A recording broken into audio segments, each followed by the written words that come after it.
Well, hopefully that goes well too. You're gonna get some warm weather if you can get out this weekend. Yeah, I wanna start hitting balls. Yep.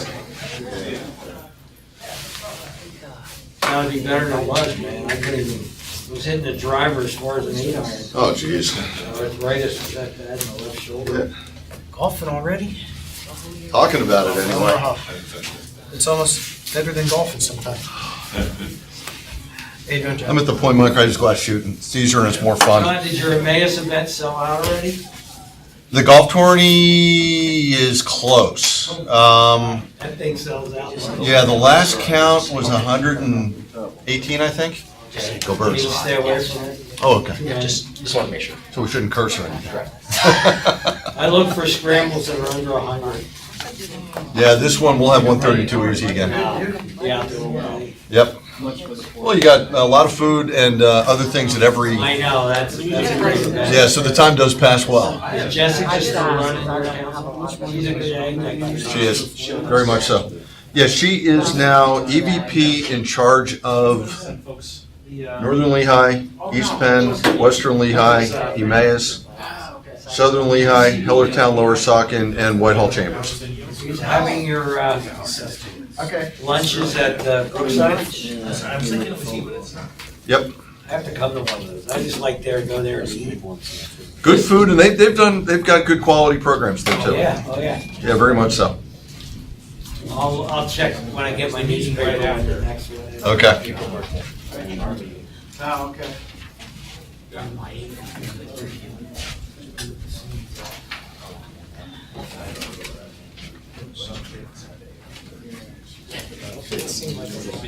Long day scheduled. How are you? Good, how are you? John Hayes. Rob Donches. Rob, good to meet you. I think we met before. I think so, yeah. It's good to see you. Hey Jeff, how you doing? Doing well, how about you? All right.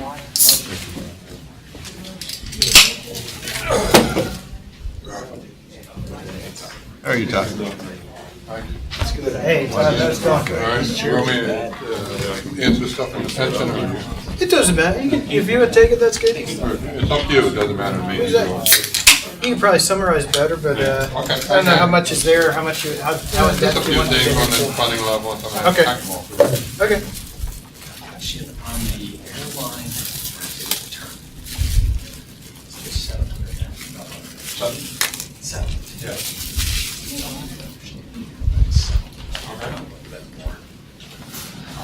We are partners.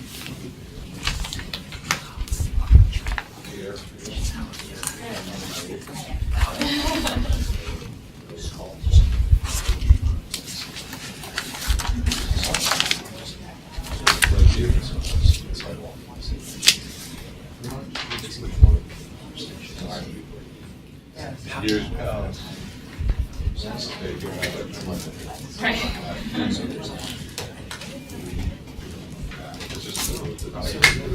So when is that set?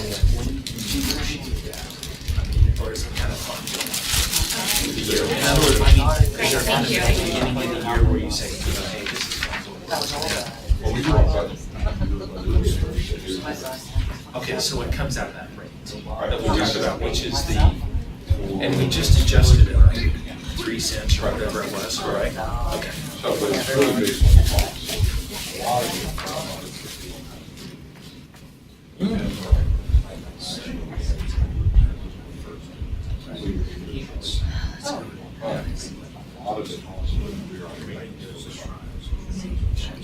They don't know where to go, so a lot of ones. The cost, we thought we were going to do more work on the terminal. Yeah, sand cost. But they want things done too, because it helps them provide good service, and they want, you know, they want work done and things done, and we want the bridges done, and then all Oh, yeah, that. it's, but again, it's, you have to look at it as design. So that's why I said it's key part. In years past. That helps. Yes, it does. It's a little goofy because it's not specific. Last year. Okay. So when we say settlement, it really means based on the 2018. It just means, how do we break even? So take our rate and adjust it with the costs and all of that, so it's the break even, whatever it takes to break even. We ask more for them, give them whatever it is to get break even. It's a little more. Sometimes the settlement has a legal connotation. Oh, yeah, like we all, no, it's not. There is no, But it's like, there's you nothing charge them legal. a rate, they have to be but buying a home, which is based on how they actually. So when it's a settlement, it's like, settlement. Yeah, like law. I'm going to try to close it or something that's more like that. Yeah, don't get me nervous. I'm priceless. But I mean, it's like settling. Only get like auto one, not me. Not like, yeah, final settlement, or even when you, yeah. And so that's why I wanted clarification, because it's. Every year we do it. How are you? Good, how are you? Pretty good. Thank you again for not letting me get towed. Oh yeah, no problem. I'll let you, That's easy. next one's in May, so I'll let you know when. Easy peasy. Give me all the easy stuff, I can handle that. Okay, that works. Yeah, I told them about both times. Okay. So they have all the info. And I'll remind you, just so that. Hello, Fly down good morning. next week, if that's out of Philly, Morning. we're going to Vegas, and I can get direct out of Philly. Hello, Need direct. That one's for fun though. good morning, it's Bob John, Schaefer's on the line. have fun besides him. Yeah, I'm serious, like for 2 months. How are you? How are you? Well, how you doing? How about you? Very good. Nice to see you. Still about, my glasses are locked in Tom's office, sir. I can't see He's where in there. can't see where I'm going. He's in there. Hey Rob, how are you? Good, how are you? Good. Mike, how you doing? Good, Chuck, how about you?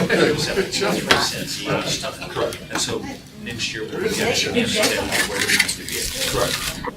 How are you, sir? Pretty good. What you got there, burger? Burger. Good choice.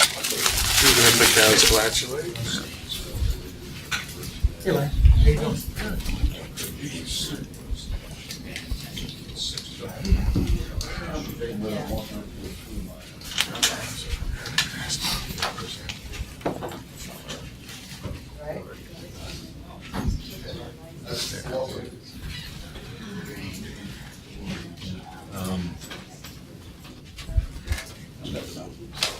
Yeah, that would work. It's been just. Yeah, that's a different outfit. That's different now. Yeah. They're not responsive. Yeah.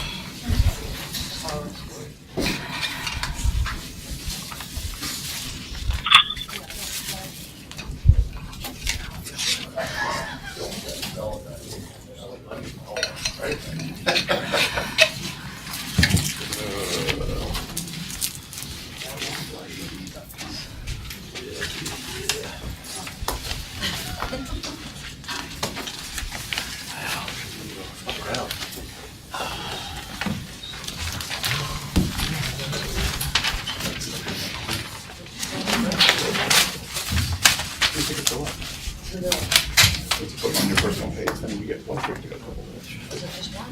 But two tickets per hour. Hey, Tom, how are you? Hey, Chip, pay for your husband.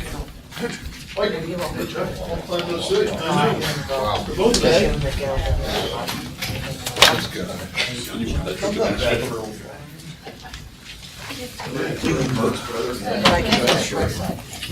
We have the other tickets, but haven't in Philly too. Yeah, I know. They don't have them. Oh, is that one of them? Just make sure I'm sure if that's on auction. We may do that silent. I might say that's it right now. Your edits. Right, you made those changes. Yep. I think we're gonna run. Jeff, how you doing? I'm well. It's good. Instead of auction, because you can't do it. So how was Florida? Hi Mike, how are you? No complaints. Yep. Yeah, it was great weather. I didn't know it was, for us, 10 weeks this year. Last year we did 4. We didn't know how we'd react, but at the end of 10, we still wanted to stay. Part of it was I had to go see my accountant when I got home. Like to find out you got a bill? I gotta sit down with mine this week. You really should come in and see me. Yeah, I go, I see mine Friday and weep. All right, Colin, we're live. Thumbs up. All right, welcome everyone to the March 26th, 2019 Board of Governors meeting. Let's start off, please, with the pledge. Pledge Allegiance to the flag of the United States of America and to the republic for which it stands, one nation, under God, indivisible, with liberty and justice for all. Thank you. So, roll call, please. Yes, sir. Brian Dames. Here. Chuck Dycon. Here. Mike Dowd. Here. Frank Facciano. Here. Glenn Geisinger. John Hayes. Here. Larry Hemberger. Ed Lozano. Here. Jeff Matskin. Here. Glenn Reedman. President. Ted Rosenberger. Mike Schwer. Here. Matt Turk. Chris Worley. On the phone? Tara Zrinsky. Okay, thank you. Who's on the phone? Chris W's on the phone? Chris Worley. Okay. How you doing? Hey, how you doing, Chuck? Do we have any cards for public comment? So what, do we have any, no public comment? Okay, first order, approval of the February 26th, 2019 minutes. May I have a motion for approval, please? Second. Second. All in favor? Aye. Opposed? Okay, motion carries. Thank you. Committee reports. John, you're on Treasurer's report, please. Okay, thank you, Mr. Chair. I've got up on the screen the performance for the month of February 2019. You can see we came in from the revenue perspective, 10% over budget, and net income, $146,000 favorable to budget, also 370%. So let's go to the next slide, though, and we'll focus on year-to-date since we're only a couple of months in. You'll see in the year-to-date numbers, we are at $149,000 profit. We are well ahead of 2019 budget, which was a loss of $132,000, so we continue to perform well. There is a lot of noise within the numbers, though. Todd and I went back and forth over the weekend so that we could drill down and see what's going on underneath the numbers. Increase in revenue is due to a couple of things. Number one, higher than projected revenue in ground handling due to increases in cargo flights. We're seeing north of 7 flights a day, which is better than what we had budgeted. We also, with the weather, we had significantly higher de-icing revenue than we had anticipated. We also have seen an increase in terminal revenue due to an increase in legacy carrier traffic and flights. We've talked about that at the last few meetings, and that on the legacy side has continued. We did see Allegiant drop a little bit. I assume, Tom, you'll talk about those numbers when you get to your report. We've also seen an increase in aviation and non-aviation leased areas, and that's due to additional land leases and rented hangar space. We've seen increases on the air product side and a couple of other tenants as well. On the expense side, there's been more noise. On the expense side, we had $126,000 unfavorable variance to budget. Favorable variance to budget. That's due to both timing and expense management. On the timing side, our benefits came in at about $84,000 better than budget. That was due to a couple of things. Number one, when we budget that all new employees will come in with employee and child coverage, so there can be some variability or some volatility in that regard. We also budget 2.5% of salaries for unemployment costs, and that's coming in closer to 1%, Todd, I believe. Yep. That's correct. So on the benefit side, we've seen significant positive variances. We've also seen positive variances, and this is a timing issue on materials and repairs. They always tend to catch up. Training and travel, $24,000 positive variance, and professional services, $6,000. On the negative side, we did have a lot of snow and ice events, so we saw negative expense variance there of $51,000, given the weather that we've had to deal with over the last month, 45 days. And also our legal and advertising expenses came in a little bit worse than budget as well. The other airports, $69,000 variance, and that's due to an increase in fuel sales at Queen City. That was offset by operating expenses. We did pay the stormwater tax. Remember, we are calling it a tax, not a fee. We did pay the stormwater tax, and we did that a month earlier than planned, and that was a $67,000 negative variance. Then on the non-operating side, we were $17,000 better than budget, and that's due to an increase in interest income, and that's driven by the interest rate environment that we are currently in. If you could go, Sylvette, skip that because Tom's going to come back to passenger traffic. Go to the next slide. This is our monthly cash flow projection. You'll see we're forecasting March to end up at just under $80 ending days cash on hand. That's a number that we focus on very intently. We want to keep that north of 60. We are projecting at this point August of 2019 at 146 days. That's a little bit inflated because there are some timing numbers in terms of our cash accumulation versus cash expenses. And I'll point out that unrestricted days cash on hand is truly unrestricted. That's factoring out any funds that are required to be retained for our bond coverage and any other projects where we have restricted funds. And with that, I'd be happy to answer any questions. I'll commend management, staff for a great job, both on the revenue and on the expense side. John, I did want to mention that we did push back the line there on, doesn't really show here, but we have a line where we take it from our bond project funds. In our original budget, we were going to take out $4.3 million during calendar year 2019. We pushed that back, and I call that the break the glass money. That's for projects. It was kind of isolated. It's not included in any of our cash, so we're only projected to use about $2 million of that number. So that's good news for us. So it's there, obviously, for projects, but it's more emergency funds. So I wanted to point that out. Originally, we had that using it this year. We pushed it back 6 months. Okay, good, thank you. Did I hear the de-icing revenue offset the snow removal expense? Close. Yeah, not totally. I wouldn't call it close because one of the things that happened, Yeah, I think we haven't- talked about it last month. We ordered those supplies because of the snowstorms we had in November. So you're going to see it probably in March for some of those kind of build back up of supplies, as John kind of Yeah, that's the indicated. timing issue. So that's when you'll say, not so much. But certainly we love the icing revenue. Don't like spending the money on the expense side, but certainly we love the revenue. Yes.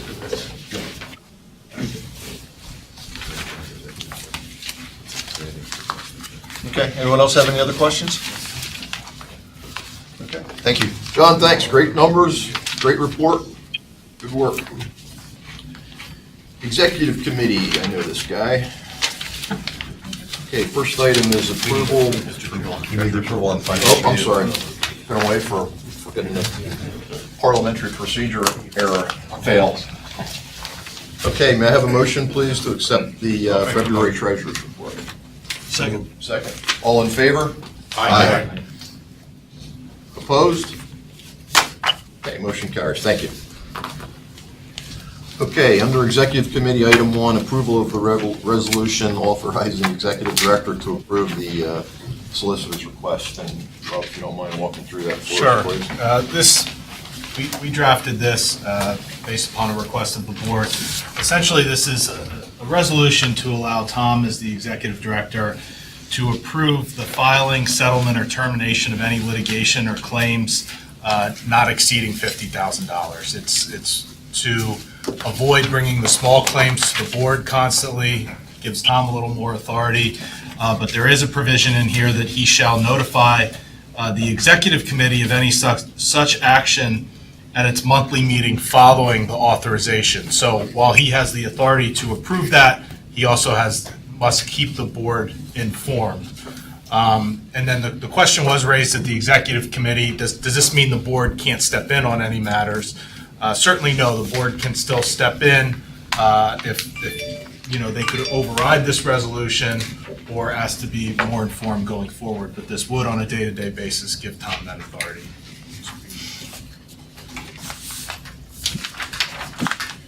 Okay, any questions on the resolution? We obviously went through this a couple days ago at the executive committee level.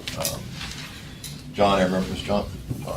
John's over there. John, I remember you had just a question you called in at executive committee with respect to the That was a question in resolution. regard to whether or not we want to put any type of an annual cap in terms of this type of exposure. Thought was at the exec committee that we didn't necessarily need to do that, given the controls that we have in place, the monitoring we have in place. We can certainly make changes on an ongoing basis if we need to, so that we keep the resolution as drafted. Okay, so that was the one concern that was raised at executive committee, but beyond that, it was unanimously approved. So any discussion on any further discussion on the resolution? If not, I'd seek a motion to approve. So moved. Second? Second. All in favor? Aye. Opposed? Okay, thank you, motion carries. Nominating committee update. Larry? Yeah. It's your baby. Thank you. Recently, Chuck asked me to form the nominating committee and chair it, which I was happy to do, and we've done that. I would like to take a moment and just thank those guys that helped out, or those folks that helped out, John Schwer, John Hayes, Ed Lozano, and Chuck. Thank you for your time and your support. Made it easy. Today, we'll present a candidate to the candidates, and during our April meeting, we will vote for the presented candidates, and their term will begin in May. So the names that are being put forward: Ed Lozano, Chairman; Matt Turk, Vice Chair; John Hayes, Secretary Treasury; Chuck Diacon, Immediate Past President; Ted Rosenberg, Lehigh County Representative; Brian Daniels, Northampton Rep. And that's it. Next month, we'll vote on the candidates. We should take our discussion on Don't have to entertain any discussion today on it. that. Okay. All right. Larry, thank you. Okay, Matt Turk is out, Business Development Committee. Matt is Matt on the phone, or do we have anyone stepping in for Matt to run these? Ryan, perhaps? Or? Sure, we can. I think the first item related to the air carrier apron markings, and we'll have Ryan run through that. Okay. Good afternoon, everybody. These two items on the agenda talked about a committee looking for approval. This first one is approving a bid for the air carrier apron marking project here at ABE. Most airports, kind of the standard practice, have on their aprons for the safety and efficiency for the air carriers a group of pavement markings in terms of aircraft designators, safety envelopes, ground support equipment, parking areas, and lead-in lines to ensure that aircraft are parking where they're supposed to be parking and having the adequate safety clearances between themselves. It's a pretty extensive type of project that needs GPS survey for specific points to make sure that we're being as accurate as we can. We did receive one bid on March 14th from Axtels Incorporated, right outside of Scranton, PA, in the amount of $91,225,000. We do have a contingency in there, as we've been doing as of late, just in case there's additional markings that are required.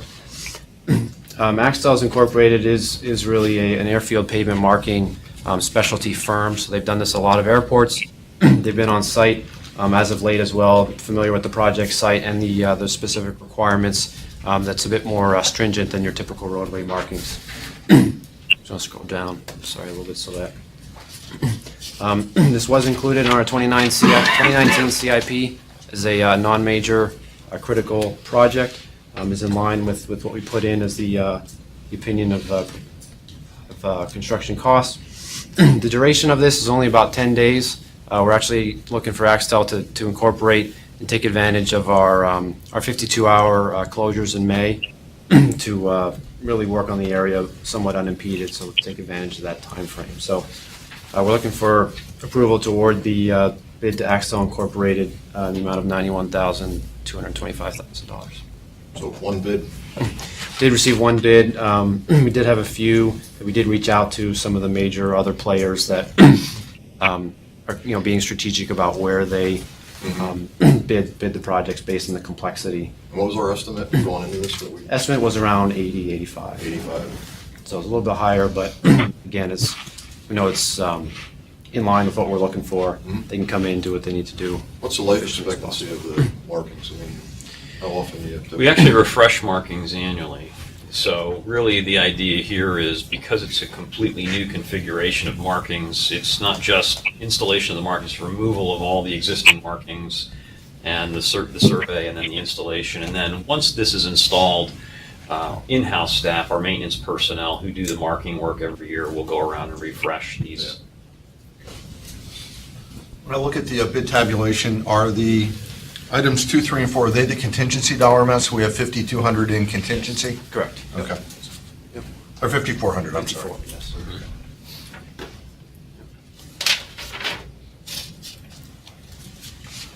I think there was some pretty good questions, debates around liability that were all addressed, so, it's a pretty reasonable bid, a little bit higher, but it's close to the engineer's estimate, and all the T's are going to be crossed and I's are going to be dotted, so there's really not a lot of liability here. So, and it's a local company, so that's good. Okay, any discussion on that? Any further discussion? Brian? Just one quick comment. I think it's a great idea. I like what Ryan said about using that time when the intersection is going to have a shutdown. And I think it's great to utilize that time for whatever we can. I mean, we're not going to have passengers here for 50-plus hours. And I think this type of work or any other type of work is an excellent idea. Agreed. Okay, any other discussion? If not, I entertain a motion to approve the bid. So move. Second? Second. All in favor? Aye. Opposed? Okay, thank you. Motion carries. Boarding bridge. You still on deck? Yes, sir. So this one, similar area, but a little bit different project. We did receive 2 bids for the repairs for our passenger boarding bridges here at ABE. The airside terminal has 9 bridges. One of them is currently decommissioned.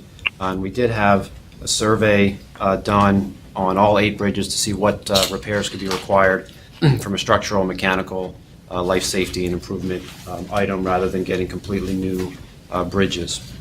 So most of the bridges are from 1997, with 2 being from 2005. So definitely in need of a rehabilitation and an update, considering it's something our passengers use on a daily basis when they fly in and out of the airport. As I mentioned, we did receive two bids. There's actually 3 major companies nationwide that do perform repairs on these bridges that, again, are very specific. So getting 2 of those 3 players is a good sign. The low bid is Ameribridge, $784,000. What we did here is actually the contract is for a 3-year duration that has different breakdowns per year with the different bridges. By making it a multi-year contract, it gives a little bit of flexibility should something be required to be replaced earlier, or additional money is incorporated in our CIPs and budgets to account for them accordingly.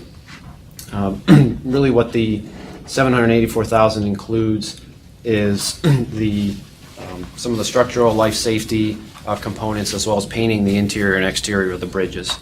Some items that were not included, let's go down a little so that that'll be bid and reanalyzed at a later date, was including or upgrading the control panels to a touchscreen module, which again is not required for them to function, but it is something that we definitely want to do for improving safety and operability, as well as the demolition of the decommissioned Bridge 3 and potential refurbishment of Bridge 10 and or just reclassifying what needs to be done there. But the 785 includes all the other bridges.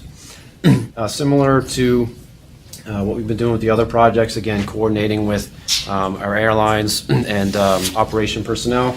Each bridge takes about 20 to 30 days, only doing one at a time so that we can incorporate schedules accordingly and we're not impacting or negatively impacting our carriers. Again, it's something that's been on our CIP and something we really want to make sure we can do some of those repairs for the safety, efficiency, and the customer service aspect. A lot of these items, similar as we talked about with the marking, our maintenance personnel have been doing repairs on some of the components, but a lot of these are a lot of the more intricate. You got to take a lot of things apart that we really need a specialized company to perform. So we're looking for approval for that 3-year contract to Ameribridge for $784,735. Guys, is this entirely funded from our budget? There's no grants, co-ops, et cetera on this, right? This is 100% LNAA. Correct. So question on that, from a cash flow timing standpoint and flexibility, the big nut is in year 2 when we got $500,000. If something were to go upside down and we needed to delay, postpone, is that possible based on the contract? Can you push that back to 2020, 21? Or do you have to execute the $500,000 upgrade in 2020? Yeah, I don't see why not. We actually had, that's a good question, Bridge 9 was actually bid as being done this year, but due to some of our budget constraints and the timing, working with Ameribridge, because of they incorporated it as a multi-year contract, didn't have any issue moving things around or making adjustments. So that's something we're just going to have to monitor as we go through the process. Good question. Brian? Do I remember you saying in the committee meetings that part of this was a camera as well, so you could see what was Yes. below? Was that part of this? Correct. Okay. Yep, yeah, rather than just an audible alarm and some other safety barriers, a lot of the bridges now have a camera right near the gear that can't be seen from the cab, so it improves safety, operational efficiency as well. Make sure nothing's obstructing its motion. Yep, and to kind of dovetail with the air carrier apron markings, the boarding bridges themselves, which they don't have today, are going to have kind of a safety envelope, stow box, red striped markings, so to make sure that people stay out of that area, vehicles aren't parked in the operating limits as well. So kind of a twofold safety approach. With the increases in passenger traffic that we've seen and hopefully continue to see, with the number of bridges that'll be added at any point in time, we've got gate capacity. That won't be a concern in regard to flights. Yeah, I think that's always the challenge is, because we're an origination destination airport, having those peak times overnight, first thing in the morning, gates are generally very full. So it's going to be the coordination element of making sure when we can get onto a bridge and working through that schedule with the particular carriers that are impacted. Very important. Yep. Ryan, what's the kind of warranty on this or maintenance? Because they're going to do some pretty intensive overhaul repair on it, right? Is there a 1, 2, 3 year kind of maintenance if something doesn't work out that they're on the hook for? Yeah, we believe as part of the contract for 2-year, the workmanship maintenance warranty. But I know our staff does a yearly recurring maintenance on it as well. So again, it's just something we'll continue to monitor. Having the company out here as well, there is miscellaneous, contingency allowance in there. So should they notice something that wasn't caught up in the report, again, it's something that they can either recommend or help us address as well. Any further discussion? Okay, and I'd seek a motion for approval of the bid for the passenger boarding bridge repairs. Motion. Second. Second. Thank you. All in favor? Aye. Opposed?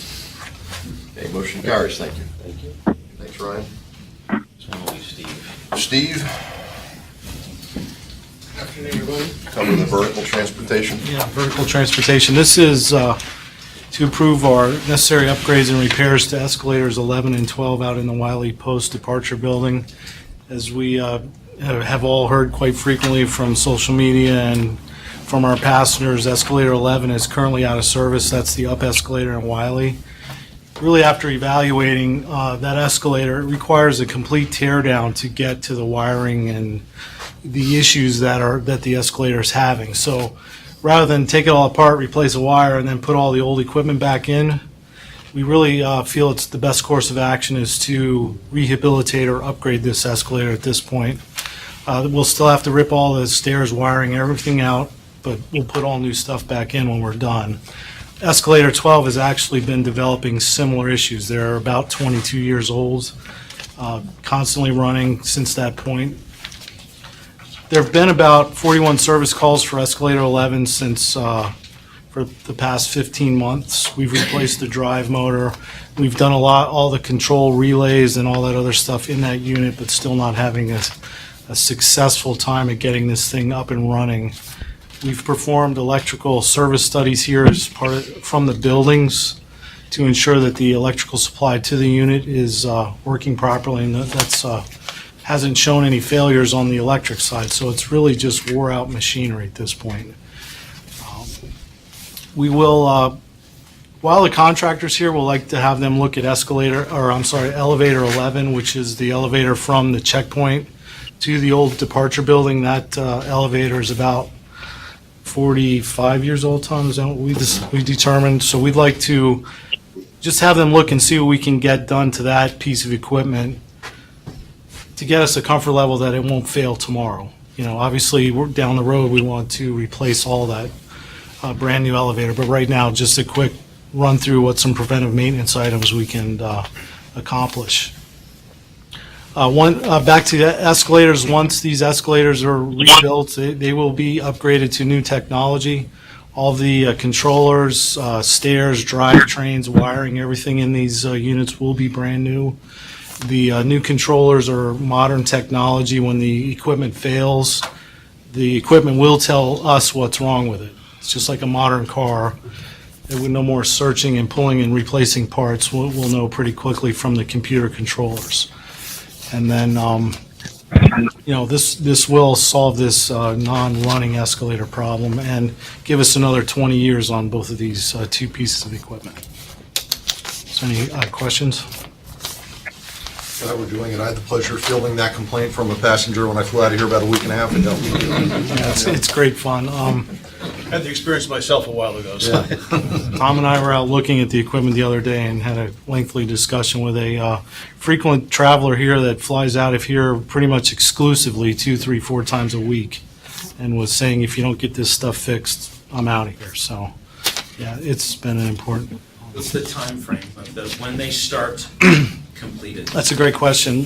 Once we approve the go, it will be about 6 to 8 weeks in acquiring parts, and then a couple weeks ripping out, rebuilding, and reinstalling all the new equipment. So we're still probably 2-3 months on that one piece, for escalator 11 to get that back up and running, but then they'll immediately swap over to the down escalator next to it and get that rebuilt. Steve, did you say you had call-outs 41 times in the last 15 months? Yes, 41 service calls just on that escalator 11 for failures, and really it's come out, try and troubleshoot, replace a relay, come back, hey, it's good, it's running, and then back a couple days later with the same issue. So they've really root caused their special engineering team has been here once. They bring folks in from around the country to kind of look at the equipment and really determine that it's somewhere in one of the wire chases or something deep within the machinery that we can't readily service without tearing it all apart. So. House. Yeah. 25 years So these old. escalators only go one way? They're Correct. not reversible? They are reversible if you reverse them on a regular basis, like every week, run them one way and then the other. You have to swap them frequently. The up escalator's always been the up escalator, so when they get run in, they get kind of worn a certain way and they'll never go backwards without destroying themselves. So what would reverse them in the future, I guess? I was thinking of that. The other thing I'm thinking of is having them stop at night. I don't know if that's part of this new, but after a certain period of time, have them automatically stop and restart might. Or could they be actuated? Yeah, like some of the vertical or some of the rolling walkways do that without traffic. I don't know, what this would do for this. I bet the new ones do that. Yeah. It's always a challenge. And the newer we get in technology with these, every time we have a restart, it's a call out from the contractor. It's nothing that we can perform in-house. And so we'd want to look at a system that wouldn't require us to do that regularly.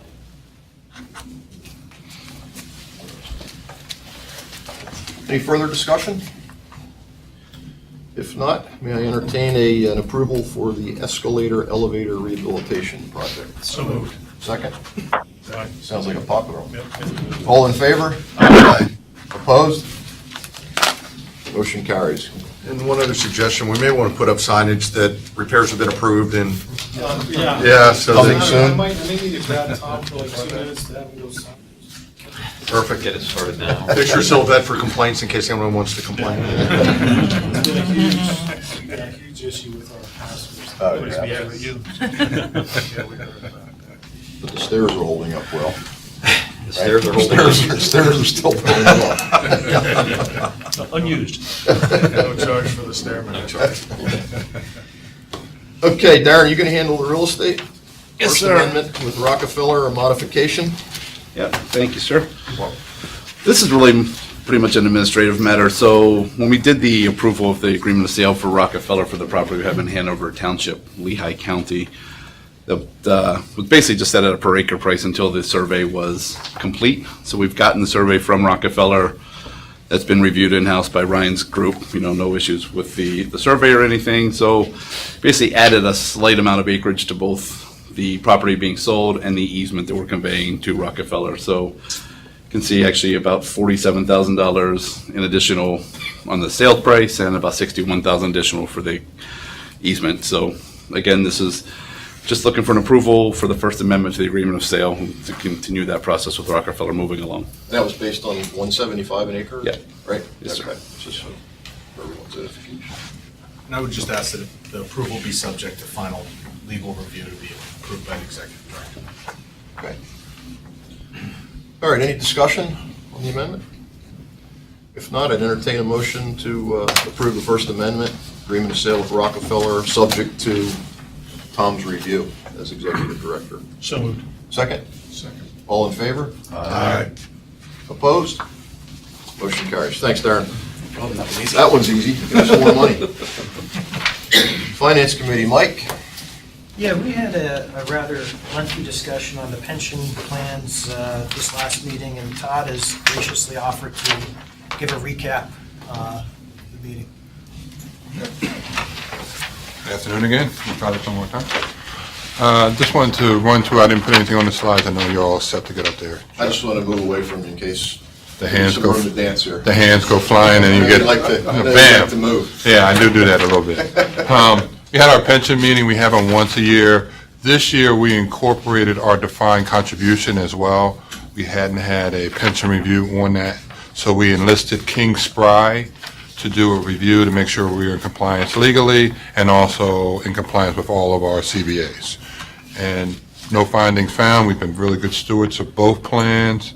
One of the things we found this year is, if you remember 2018, I know it's been a little bit really good this year, but 2018, from the stock market perspective, wasn't that great. So particularly the later part of the year.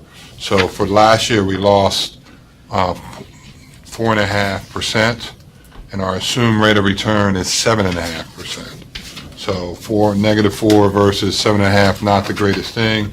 But we've done some other things that kind of really help us out. As you remember, the board approved some additional pension payments. It really helped us out. That's probably worth 3 or 4 points on the overall valuation. We've done some things in-house to kind of manage the plan. We've done some plan changes, some things to really kind of keep the cost manageable. If you look at when we're doing our audit, you'll see it for sure. There is $2 million shortfall on the pension.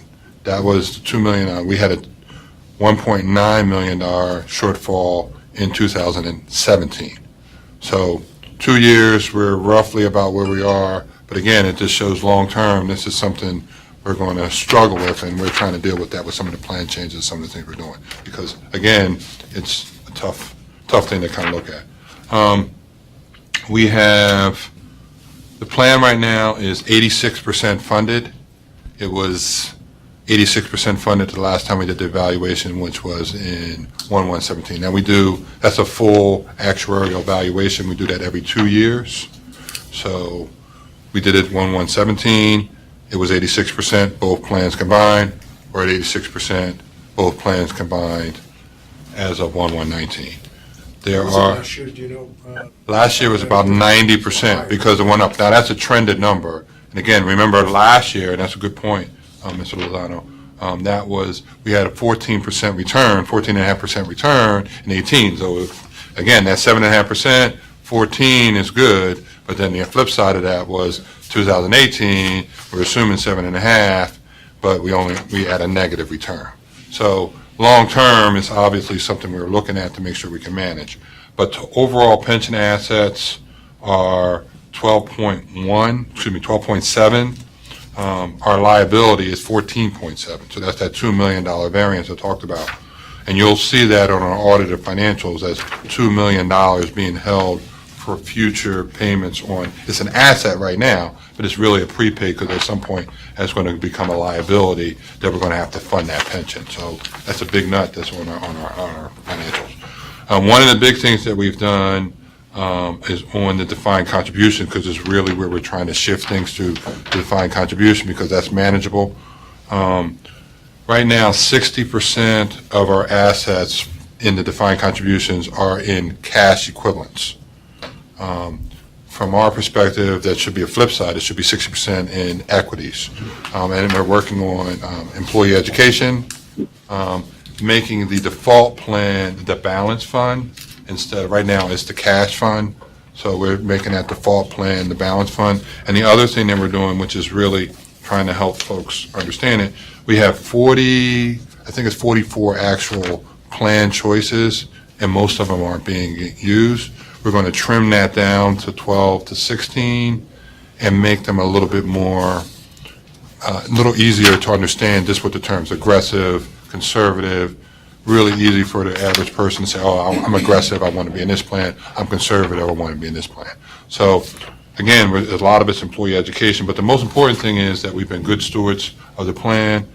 Like I said, Kingspride did an evaluation. We hadn't had one, and they reviewed all of our documents on the defined contribution, make sure we're in compliance with both the law, and we have our 3 different CBAs, and we're in compliance with that. Did you want to add anything? Just, I thought it was important that Peter, our actuary, even looking at the plan and being 86% funded, he felt comfortable that long-term, we were in a good place. It didn't seem to be a problem with him as far as, he didn't recommend changing anything, adjusting our funding level or anything like that. He seemed to feel that we were in good shape, certainly as compared to other plans. Yeah, and again, you were there when I said I tend to be way on the conservative side. Peter's like, well, we'll get there in 20 years. I tend to be a little bit more conservative, so that's a great point. So again, go ahead, Brian. Okay. No, please, go ahead. So you mentioned the employee education. Yes. Who provides that? Is that Oakmont who provides that? Or is No, the we're staff that provides having a lot of financial wellness that we're working with our employees right now, budgeting, just understanding financials, a lot of different things, investing. So that's part of multiple banks that we have working on it. We have People Security, we have First Commonwealth, trying to think, we have a few more. TD is offered, Lafayette, we're going to have Mass Mutual. We have different folks presenting different things to make sure people are informed and making good decisions on their money. Because what's happening, if you really think what's going on, is on our pension plan, which is the defined benefit, we are taking care of our employees. We're trying to shift that responsibility over to the employee, and they really need to be educated to do that. Any other questions? Are they responsive in general for the help? We just started doing it, and we had a really good turnout for our first event. I think we had over 40-some employees turn out for that. Not mandatory. No, it's not mandatory, so it's good stuff. And again, we're tying it in. If you remember, we changed our plan to a high-dollar deductible plan, so we're tying that in with some of our rewards as well. Get educated, really understand it, and a little incentive always makes people more attentive. Somebody else had their hand up. I think you had that. I had a question about, I'm sorry, I missed part of that meeting. No, that's fine. There's nothing probably unusual about our demographics, right, in terms of retirement and any extraordinary events related to expending of the funds. So for example, if you have a demographic that 50% of your workforce is going to be retiring next year, all of a sudden, that's going to have a larger impact on your pension-related expenses versus, having it over the course of 25 years. Everything seemed normal from a demographic standpoint with our group? Yes. Because the funding part sounds like we're in good shape, but we don't have any large events happening in the next 10 years. No, that's a great point. I mean, what we do, and that's part of the reason we have those actuarial evaluations every 2 years, where they go in and say, this person's 60, this person's 55 or whatever, and they do those calculations. But one of the things that they did point out for us is what we earned was more, our contributions were more than we paid out, which is always a good thing. So the net is still a positive right now. So hopefully that answers your question. Any other questions? Yes, Connie. One comment, Mike, I hear what the actuary said in terms of the other fund. I still have a personal opinion. I think 7.5% is too high in terms of the rate of return.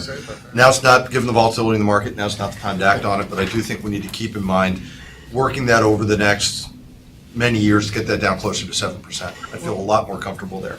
And I'll comment to that. I mean, one of the things we talked about is something that, if you think about what we've done with those extra contributions. That's helpful. if we lower the interest rate, then the MNO is going to go up. So we're forced to make a higher contribution. This way, it's a little bit more flexible. So we have the ability to make those extra contributions without being mandated to do that. So we, in effect, have been doing that. But we talked about that last year because of the volatility. Because remember, at one point, we were at 8, which was huge, and we went down to 7.5. And obviously, we get it down to 7, that would be great. Yeah. So, but again, the other thing that really important to point out is we've been in a bull market for the last 10 years, which was part of the data, and I think we earned 9.5 during that time period.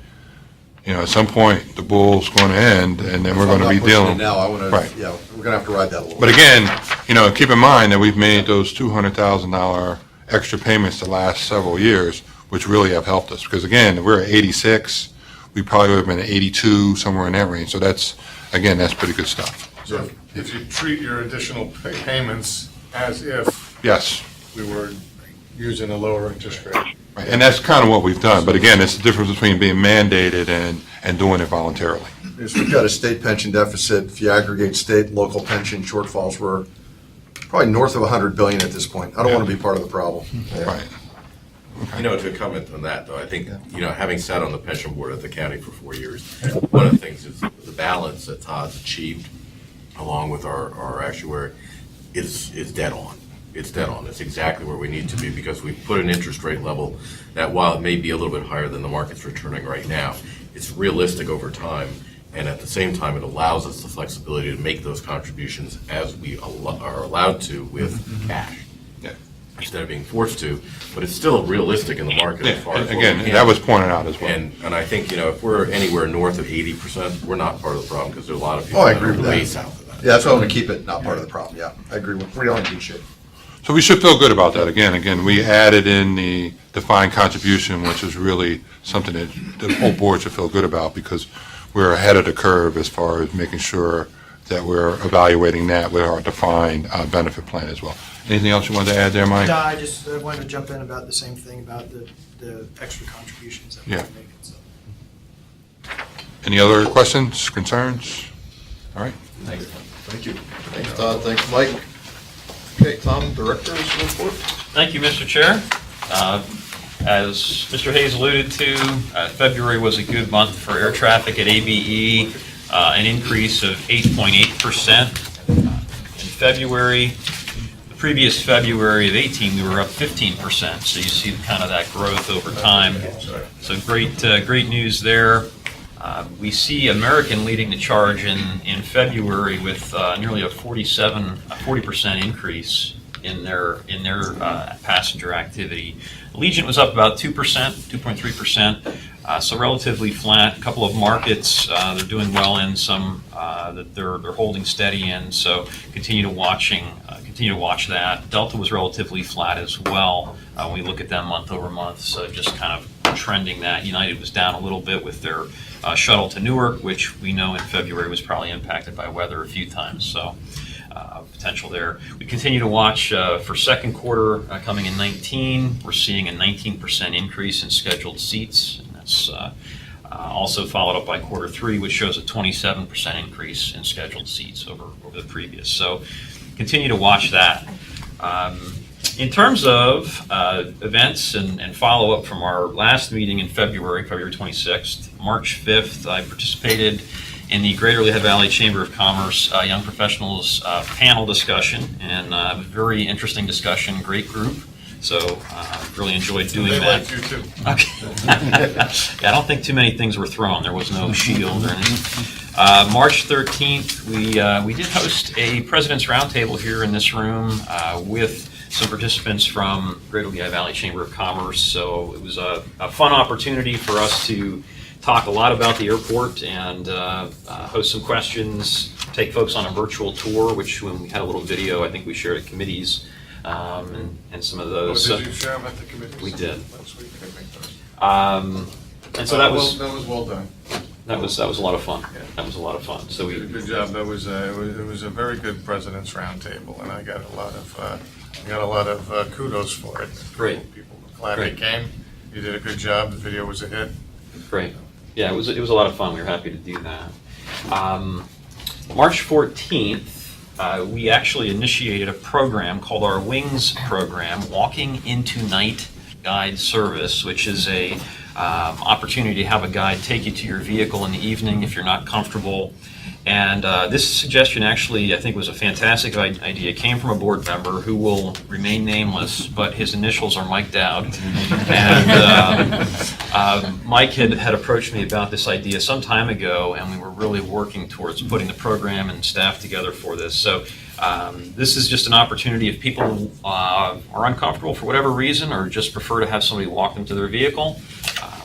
That's just an opportunity for them to make arrangements to do that easily online, and so I thank Mike for the suggestion. Thanks, Tom. Thanks for running it down. Does that involve carrying people's luggage and fees Absolutely, involved in that? absolutely. No, so what we're looking to do is basically provide a person who can go with them to guide them to their vehicle. Certainly that person is capable of helping them with their luggage a bit. I think that's certainly part of it. The idea is our passenger services team is available at times to do that as well, but we're really looking at particular individuals in this group to do that at night. Does that dovetail with wheelchair assistance? So we do have wheelchair assistance provided by passenger services, right? So it just, multiple groups handling this service, and but all of those services are available if folks are interested in those. Very good idea. So we're looking to do some more outreach about the program, and so we'll see more of that coming. But again, Thanks for taking care of it. thank you, appreciate it. In terms of, upcoming events, March 27th, which happens to be tomorrow, through the 29th, I will be in Hershey for the Northeast chapter of AAAE's annual conference, so I'll be there learning a lot of good stuff. April 2nd, American Airlines begins their twice daily service to Chicago. So we will be having a ribbon cutting for that event, so look for more information from Colin to come on that. On April 16th, we're going to be hosting the Chamber's Women's Business Council, their Lehigh Valley Legends event. We've done this, once or twice here, and it's a great opportunity to showcase the space here and a great event, so looking forward to doing that on the 16th. I also wanted to mention Darren Betters is, starting now through June 6th, is participating in a fundraising campaign for the Leukemia and Lymphoma Society. So that's part of their Man of the Year campaign. This is basically about raising monies for the cause for cancer, and particularly the leukemia and lymphoma types of cancer. So again, 75% of the money that he raises goes to that cause, and we think that's a really worthy cause. We think that. More information on boardforacure.com if you're interested. And one little other note, just minor piece of information, May 4th through the 6th, we're closed. And so we want to just remind folks that ABE is going to be performing some pavement rehabilitation at the heart, what I call the heart of the airport, the intersection of our two runways. And when we're working in that section of the pavement, clearly the airport is closed. So we've been coordinating this effort for well over a year with our carriers, passenger and cargo, our tenants, stakeholders, make sure we're aware of this. So this, if you're looking for me May 4th through the 6th, I'll have a tent right out here on the field, and you can come sleep out. Takes you back to the old days, Tom. It does. Bring the pickup truck up. Pickup truck, and we're ready to go. So this is going to be a significant project for us, but we just, again, want to keep the information out in front of the public. So if it's awful quiet around the airport at that point in time, folks will know why. Something seems strange, but that's going to be the reason. So with that, I'll take any questions if there are any. Thank you. Did you mention the Aero Club focus group? Actually, thank you. I actually skipped over that. So the Aero Club is a meeting that we held on March 15th, and that's our frequent flyers. And we started this program last year with getting our frequent flyers together to seek feedback, customer feedback. We heard nothing about the escalators. I'm just kidding. We actually heard quite a bit about the escalators. But it's really to gain some feedback perspective on using ABE to see where there's some areas where we can take us from good to great and how we can continue to improve. And so, Frank, I know you were there for the discussion. I think it was a very good discussion, a lot of good feedback. It's great stuff that we've accomplished, and we were able to share that. We heard a complaint about some of our designated smoking areas, which we've now relocated along the sidewalk areas. Was that a comment from last year that you acted on already? It is. Because there was a few of those, which was great, that we. Absolutely. The group Just was some. together last year, they suggested this, we did this about it. Right. You know, and now you So got there were a some number more. of things on the list that we were able to take care of. The other 45 nonstops we weren't able to add, but we continue to work on those. But some of those things were relatively straightforward for us to pursue, and we definitely. You surveyed them before you got them together? We did. So I'd like to, we're looking for a reason to get the Air Service Focus Group back together, Ann and I. So a similar survey, and then share the results from this group with the Air Service Focus Group, which is more travel planning corporations, right? That's right. And, just so I don't completely lose them, because, they were put together in a time of need, and sure, we're doing good, but I don't want to forget about them just because we're doing well right now, so. No, so it's a great point, and I think, so the survey was positive. A lot of good feedback from the survey, 55 responses out of 78, so great response. And still had some additional comments in person. So overall, I think it was a good time, good hour spent with So the two group. things, we were gonna leave, and then Ann Baum facilitated the meeting, so I figured when you left, I would leave, so then nobody would be here from the airport, so they could feel free to open up, which we never left, they had no problem opening up, that was one thing. And as Tom's Tom's telling them all the great things about the airport, and the one guy was I thought the best participant, that I don't care about more destinations. I want more frequency. I want to go to Chicago and back options a couple times a day. That's what the frequent flyers, and I'm not sure how much of our business comes from them. I know. Sure. They fly a lot, but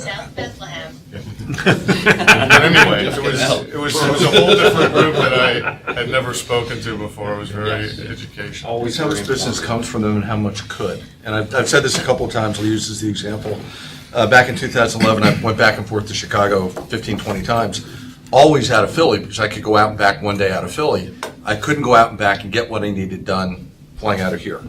So I would have much rather flown out of here, but the frequencies were such, it required overnight on either side. Sure. So I agree, more frequency. We've got great destinations. More frequency would be fantastic. Yes, and that's always a conversation with the carriers. I think one of the things, too, again, what we're seeing, we just talked about this, is the additional Chicago service. So now we've got some competition on Chicago, and that's always a good thing, I think, for the customer. Tom, I saw that American is canceling 90 flights a day because Yes. of the 737s. Yes. Is that rippling into our? At this point, it is not. It is not. And we don't have service with any of the 737 MAX aircraft here. Since they'd have to divert aircraft that we might normally be out of here, I thought there might be some. Right. Good. Yeah, at this point, American continues to be very strong and doing well. What's driving that strength of American? 20+% this past month. Yeah, so they've added an additional Charlotte frequency, a daily flight there. They did the same thing in January. We saw that additional flight plus an additional flight to Philly. So we're seeing, they're continuing that. And of course, we know April, they're now going to have twice a day additional flights to Chicago. So in addition to the Charlotte and Philadelphia service. So we think it's just their continued growth and expansion in our market, which is great. Interesting to see when they pick up.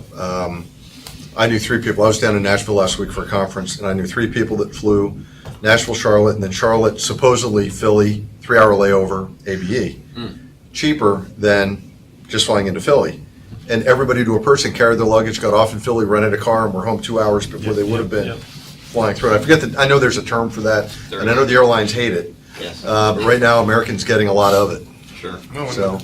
that came up, we heard those stories at the Aero Club Yeah. from them. Right. Right. Just a question, so I saw it looked like a KC-10, a refueler, military Yes. refueler coming in the other day. Yes. When a military plane comes in, are they just kind of touch and go, take off and land, or do they ever use our ground services something Yeah, like that? very, very rarely would they use ground service. It's typically just pilot training, touch and goes. Sometimes we get the heads up on them, as we did in that case, and sometimes we do not, depending on which base they're coming from. Looked like he was just practicing approaches. Correct, correct. Tom, when the field's closed for maintenance, Yes. runway and so forth, does the tower stay open just in case someone Yes. doesn't get the NOTAM and decides they're going to come in here and Yes. put her down? So the thing to keep in mind is we do have, and Ted would be a good one to talk about this. We still have rotorcraft around and some based rotorcraft, so they will still be able to operate. It's just a fixed wing component. So we'll need to work with the tower to keep those vectored well away from the construction activity and those types of things. I've seen the NOTAMs pop up on the floor flight program already for the runway closures. I just, make sure that those that come in there. Yes, the tower will be here. The only air service we'll have is the shuttle to Newark, so that you still will have some passengers in the terminal, but rental cars and some other Gotta paint activities. some wings on the side of that thing. Three-dimensional airbrush, make that thing look like a. That came up at the Aero Club too. Yes, it did. They hate that. Every once in a while, I talk to somebody who's surprised when they find their ticket gets on a bus. Airline ticket, but it's. Tom, in the meeting the other day, we mentioned it was 80,000+ a day now. When we're closed for 2 days, did we take a full hit on that or just partial hit? No, that's going to be the full hit. Yeah, and we will have a lot of staff here as well, still working again to try to take care of some of these repairs that typically when we're open, 24/7, it's difficult to get to. So we're taking advantage of that window. I know Steve and his team are working on an emergency exercise in the terminal and some of those things. So very rare that we get an empty terminal that we can use. So we're taking full advantage of every place we can to get some great training and other work done. Hey, Tom, just a little trivia or just out of curiosity, like how often does an airport shut down entirely like ours is going to be for? Sure. Does it happen once a year, once in a lifetime? Very rare. I think, we can point back typically to snow and ice events. And when we say the airport shut down, there's no locks on the front doors. This is like 7-Eleven. We don't close. So again, we're the terminal is open. It's active. We have employees coming to work still reporting that day. So it's a very rare event that we're closed. Even when we're closed, usually it's airfield related, and so something with the runway infrastructure that we're unable to keep the snow and ice or even just the approaches. The minimums get too low that we can't accommodate aircraft. So that's the element where you run into a closure. It's very rare. It's very rare, and usually only for minutes at a time. So 52 hours is a big one, and we call this kind of our planned blizzard. So we're just planning on having the place closed and making sure we're getting as much information out about it as possible so people are well aware of it in advance. Cool, thank you. Yeah. All right, thank you, Tom. Sure. Solicitor's report? Sure. Just a couple. Good afternoon. Oh. Judge, did you want to go? Hi, good afternoon. There are two items on our list here. Number one is a statement of financial interest forms, and I remind you that your financial interest forms have to be turned into Savette by the end of April. If there are any questions, you can contact the solicitor's office, and we'll assist you if you have any issues. Any questions about the financial interest forms? If not, the second item on the solicitor's report list on the agenda is the bylaws amendment updates, and you'll recall that we circulated the proposed bylaw amendments. We thought we were going to be able to deal with it at this meeting, but because Ted Rosenberger had to be absent, consideration of the bylaw amendments has been postponed until the April 30 board meeting. The items which have already been circulated to you will be considered at that time. That's the extent of my report. Are there any questions about any of that? Okay, I think we're good. Not, Thank you. I would just note, Yes. Just one other thing, with regard to the stormwater lawsuit, just kind of an FYI. As the board may be aware, there is a kind of a parallel lawsuit going in Westchester relating to Westchester University and the borough of Westchester. The Commonwealth Court, that matters in the Commonwealth Court. They did have oral arguments on it last month, which I did attend just to watch. It's being heard by a full panel of the court. So we're very closely monitoring that ruling to see how it comes down. You know, just being there, you couldn't really tell one way or the other how the court's leaning, if at all.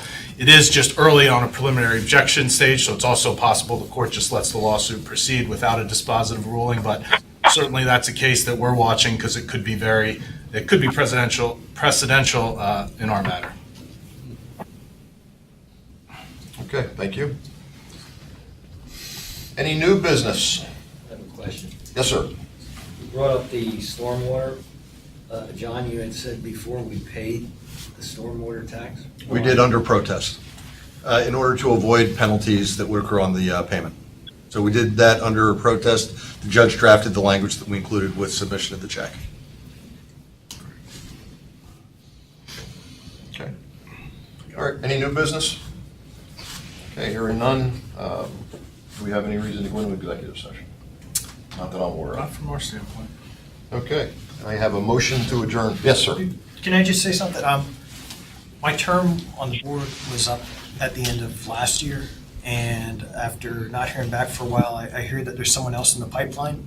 So more than likely, this is my last board meeting. So I just wanted to thank everyone on the board, certainly everyone on the staff for all their help over the years. And, you know, I learned a lot and appreciate it. And, you know, I'll miss being here, but I know it's in good hands. Can you still stay on as the chair of the finance committee? Just in ex officio capacity, Mike? Do you mind just coming in? I second that motion. But that being said, thank you very much for your absolutely. service, Thank you. Mike. You've been a huge addition to the board, and we certainly appreciate that and wish you well Thanks. going forward. Thank you. Thank you very much for bringing that up. Okay, may I have a motion to adjourn? So moved. Second? All in favor? I think that wins it. We're adjourned. Thank you. Sunshine this afternoon, right?